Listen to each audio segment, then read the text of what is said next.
महाभारत के पन्नों में ना एक ऐसा योद्धा है जिसकी कहानी आज भी गूंजती है। कर्ण, एक ऐसा नाम जो वीरता, दानवीरता और हाँ, दुर्भाग्य का भी प्रतीक है।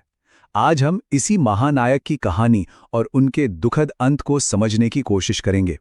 तो सबसे बड़ा सवाल यही उठता है, जो योद्धा लगभग अमर था, जिसे हराना नामुमकिन सा लगता था, आखिर वो कुरुक्षेत्र के मैदान में हारा कैसे?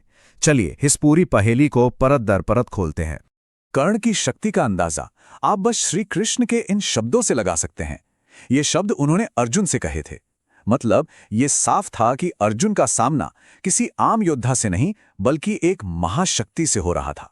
तो फिर ऐसी क्या वजह थी कि कर्ण को हार का सामना करना पड़ा? देखिए, कर्ण की शक्ति के ना 3 मुख्य स्तंभ थे। 3 ऐसे दैवीय वरदान जिन्होंने उन्हें युद्ध के मैदान में कह सकते हैं कि लगभग अजेय बना दिया था। ये 3 वरदान थे। पहला, उनके जन्म से मिले कवच और कुंडल। दूसरा, गुरु परशुराम से मिला दिव्य ज्ञान और अस्त्र। और तीसरा, भगवान शिव का विजय धनुष। सोचिए, इन तीनों ने मिलकर उन्हें युद्ध के मैदान में एक अभेद्य योद्धा बना दिया था। सबसे पहला और सबसे बड़ा सुरक्षा कवच था उनका जन्मजात कवच कुंडल। ये उन्हें वरदान में मिला था सूर्यदेव से। मतलब जब तक ये कवच उनके शरीर पर था, दुनिया का कोई भी अस्त्र शस्त्र उन्हें छू भी नहीं सकता था। वो शारीरिक रूप से अविनाशी थे। दूसरी शक्ति थी उनका ज्ञान। उन्हें किसी और ने नहीं बल्कि स्वयं भगवान विष्णु के अवतार परशुराम ने शिक्षा दी थी। इसी वजह से उनके पास ब्रह्मास्त्र जैसे विनाशकारी दिव्य अस्त्रों का ज्ञान था, जिसने उनकी धनुर्विद्या को उस युग में मतलब बेजोड़ बना दिया था। और तीसरी और शायद सबसे निर्णायक शक्ति थी विजय धनुष। ये कोई मामूली धनुष नहीं था, इसे खास भगवान शिव के लिए बनाया गया था। और ऐसा माना जाता था कि भाई जब तक ये धनुष कर्ण के हाथों में है, युद्ध में उनकी जीत पक्की है।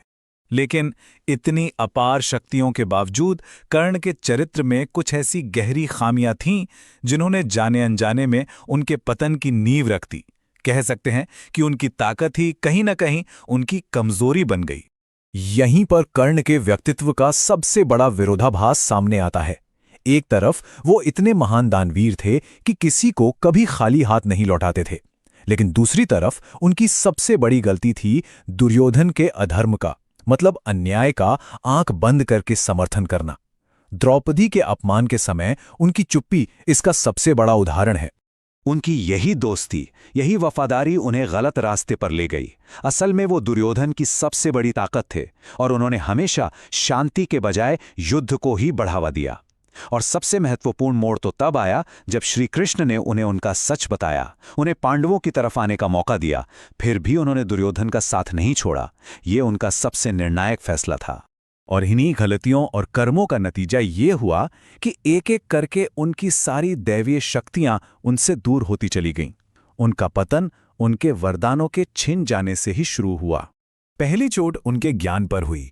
अपनी असली पहचान यानी एक सूतपुत्र होने की बात छिपाने के कारण उनके गुरु परशुराम ने उन्हें श्राप दे दिया कि जब तुम्हें अपने सबसे शक्तिशाली अस्त्रों के मंत्रों की सबसे ज्यादा जरूरत होगी, ठीक उसी वक्त तुम उन्हें भूल जाओगे। इसके बाद उनकी सबसे बड़ी खूबी उनकी दानवीरता, उसी का इस्तेमाल उनके खिलाफ हुआ। अर्जुन के पिता इंद्रदेव एक ब्राह्मण का वेश बदलकर आए और कर्ण से दान में उनके दिव्य कवच और कुंडल ही मांग लिए। और कर्ण अपने वचन के इतने पक्के थे कि सबको जानते हुए भी उन्होंने अपने शरीर से वो कवच कुंडल काट कर दान कर दिए। और आखिर में कुरुक्षेत्र के मैदान में उन्होंने वो गलती की जिसकी शायद कोई माफी नहीं थी। जब उनके रथ का पहिया कीचड़ में फंसा तो उसे निकालने के लिए वो नीचे उतरे और अपना अजय विजय धनुष रथ पर ही छोड़ दिया। और फिर आया कुरुक्षेत्र युद्ध का वो 17वां दिन, जहां कर्ण की नियति का अंतिम फैसला होना था। ये वो दिन था जब सारे श्राप और सारी गलतियां सब एक साथ आकर उन पर भारी पड़ने वाली थीं। उन आखिरी पलों में सब कुछ एक साथ हुआ।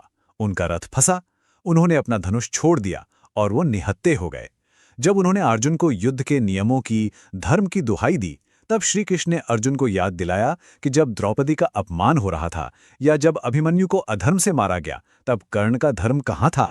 तो उस अंतिम क्षण में कर्ण पूरी तरह से शक्तिहीन थे। उनका दिव्य कवच जा चुका था, उनका अजय धनुष उनकी पहुंच से बाहर था और परशुराम के श्राप के कारण उनका सबसे जरूरी ज्ञान भी उनका साथ छोड़ चुका था। और बस इस तरह अर्जुन के बाणों ने उस महान योद्धा का अंत कर दिया। ये कितनी बड़ी विडंबना है कि जो योद्धा अपनी पूरी शक्तियों के साथ अजेय था, वो तभी हारा जब उसकी सारी शक्तियां एक एक करके उससे छीन ली गई। तो अंत में ये सवाल हमारे सामने खड़ा होता है, क्या कर्ण केवल भाग्य और परिस्थितियों के शिकार थे, या उनके अपने ही फैसलों और कर्मों ने उनके इस दुखद अंत की कहानी लिखी? इस पर विचार जरूर कीजिएगा।